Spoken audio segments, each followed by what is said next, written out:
बहुत बहुत स्वागत है आपका दोस्तों। आज एक और नई कहानी में। तो कहानी शुरू करते हैं। एक गांव में एक पंडित जी भगवत कथा सुनाने आए। पूरे सप्ताह कथा वचन चला। पूर्णाहुति पर दान दक्षिणा की सामग्री इकट्ठा कर घोड़े पर बैठकर पंडित जी रवाना होने लगे। जब वे जाने लगे तो उसी गांव के धन्ना जाट के नाम के व्यक्ति ने उनके चरण पकड़ लिए।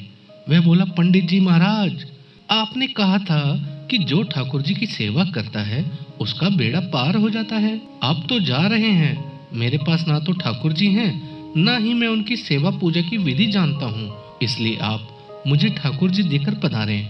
पंडित जी ने कहा, चौधरी तुम ही ले आना। अब इस समय मैं ठाकुर जी को कहाँ से ला कर दूं? धन्ना जाट ने कहा, मैंने तो कभी ठाकुर जी देखे नहीं, लाऊंगा कैसे? पंडित जी को घर जाने की बहुत जल्दी थी। उन्होंने पिंड छुड़ाने के लिए अपना भंग घोटने का सिलबट्टा उसे दे दिया और बोले, ये ठाकुर जी हैं, इनकी सेवा पूजा करना। धन्ना जाट ने कहा, महाराज मैं सेवा पूजा का तरीका भी नहीं जानता, आप ही बताएं। पंडित जी ने कहा, पहले खुद नहाना, फिर ठाकुर जी को नहलाना, इन्हें भोग चढ़ाकर फिर खाना। इतना कहकर पंडित जी ने घोड़े के ऐड लगाई और चल दिए। धन्ना सीधा एवं सरल आदमी था। अब उन्हें पता नहीं था कि पंडित जी ने पीछा छुड़ाने के लिए अपने भांग का सिलबट्टा दे दिया है। पंडित जी के कहे अनुसार सिलबट्टे को बतौर ठाकुर जी अपने घर में स्थापित कर दिया। दूसरे दिन स्वयं स्नान करके सिलबट्टे रूप ठाकुर जी को नहलाया। विधवा माँ का बेटा था, खेती भी ज्यादा नहीं थी, इसलिए भोग में अपने हिस्से का बाजरी का टिक्कड़ एवं मिर्च की चटनी रख दी। ठाकुर जी से धन्ना ने कहा, पहले आप भोग लगाओ, फिर मैं खाऊंगा। जब ठाकुर जी ने भोग नहीं लगाया तो बोला, पंडित जी तो धनवान थे, खीर पूरी एवं मोहन भोग लगाते थे। मैं तो जाट का बेटा हूँ, इसलिए मेरी रोटी चटनी का भोग आप कैसे लगाएंगे? पर साफ साफ सुन लो, मेरे पास तो यही भोग है, खीर पूरी मेरे बस की नहीं है। ठाकुर जी ने भोग नहीं लगाया तो धन्ना भी 6 दिन भूखा रहा। इसी तरह मैं रोज का एक बाजरे का ताजा टिक्कड़ एवं मिर्च की चटनी रख देता था एवं भोग लगाने की अर्जी करता था। ठाकुर जी तो पसीज ही नहीं रहे थे। छठे दिन बोला, ठाकुर जी चटनी रोटी खाने में क्यों शर्माते हो? आप कहो तो मैं आंखें मूंद लूं, फिर खा लेना। ठाकुर जी ने फिर भी भोग नहीं लगाया तो नहीं लगाया। धन्ना भी भूखा प्यासा था।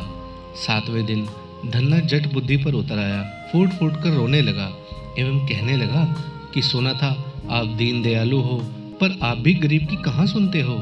मेरा रखा यह टिक्कड़ एवं चटनी आकर नहीं खाते हो तो मत खाओ, अब मुझे भी नहीं जीना है।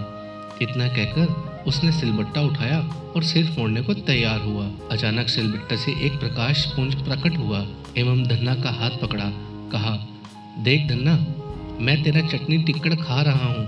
ठाकुर जी बाजरे का टिक्कड़ एवं मिर्च की चटनी मजे से खा रहे थे। जब आधा टिक्कड़ खा लिया तो धन्ना बोला, क्या ठाकुर जी मेरा पूरा टिक्कड़ खा जाओगे?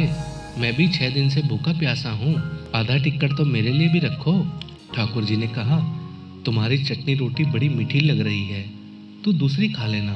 धन्ना ने कहा, प्रभु माँ मुझे एक ही रोटी देती है, यदि मैं दूसरी लूँगा तो माँ भूखी रह जाएगी। प्रभु ने कहा, फिर ज़्यादा क्यों नहीं बनाता? धन्ना ने कहा, खेत छोटा सा है और मैं अकेला। ठाकुर जी ने कहा, नौकर रख ले। धन्ना बोला, प्रभु मेरे पास बैल थोड़े ही है, मैं तो खुद जोतता हूँ। ठाकुर जी ने कहा, तो जोतने के लिए नौकर रख ले और खेत जोत ले। धन्ना ने कहा, प्रभु आप तो मेरा मजाक उड़ा रहे हो, नौकर रखने की हैसियत हो तो 2 वक्त की रोटी ही न खा ले हम माँ बेटे। इस पर ठाकुर जी ने कहा, चिंता मत कर, मैं तेरी मदद करूँगा। कहते हैं तब से ठाकुर जी ने धन्ना का साथी बनकर उसकी मदद करनी शुरू कर दी। धन्ना के साथ खेत में कामकाज कर उसे अच्छी जमीन एवं बैलों की जोड़ी दिलवा दी। कुछ ही अरसे बाद घर में भैंस भी आ गई, मकान भी पक्का बन गया, सवारी के लिए एक घोड़ा आ गया। धन्ना अब एक अच्छा खासा जमींदार बन गया था और सुख से जीवन व्यतीत करने लगा। कई साल बाद पंडित जी पुनः धन्ना के गांव भागवत कथा करने आए और धन्ना भी उनके दर्शन को गया। प्रणाम कर बोला, पंडित जी आप जो ठाकुर जी देकर गए थे वे 6 दिन तो भूखे प्यासे रहे एवं मुझे भी भूखा प्यासा रखा। 7वें दिन उन्होंने भूख के मारे परेशान होकर मुझ गरीब की रोटी खा ही ली। उनकी इतनी कृपा है कि खेत में मेरे साथ कंधे से कंधा मिलाकर हर काम में मदद करते हैं। अब तो घर में भैंस भी है। अब 7 दिन का घी दूध का सीधा यानी बंदी का घी दूध में ही भोजूंगा।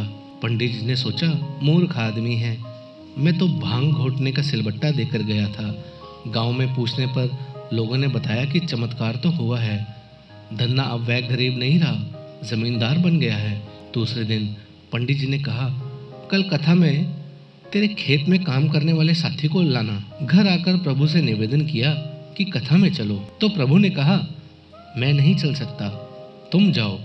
धन्ना बोला, तब क्या उन पंडित जी को आपसे मिलाने घर ले आऊं? प्रभु ने कहा, हरगिज नहीं, मैं झूठी कथा कहने वाले से नहीं मिलता।